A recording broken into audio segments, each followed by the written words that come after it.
Namaste, this is Trina from the Yoga Traveler. আজকে আমার topic আমাদের পাস্ট যারা যোগা প্র্যাকটিশনার তাদের জন্য। আমরা অনেকেই যোগা আজকে ছেড়ে দিয়েছি, করছি না। কেন? আমাদের টাইম নেই।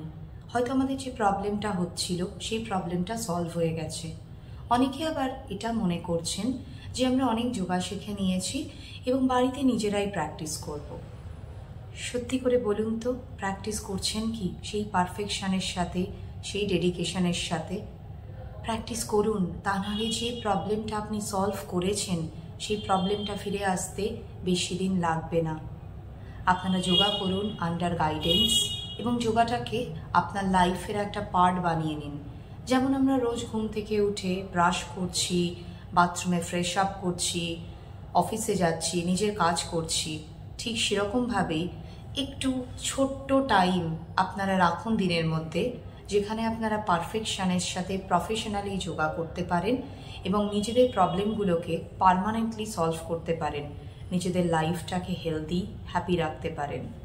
নমস্কার, ভালো থাকবেন। Thank you.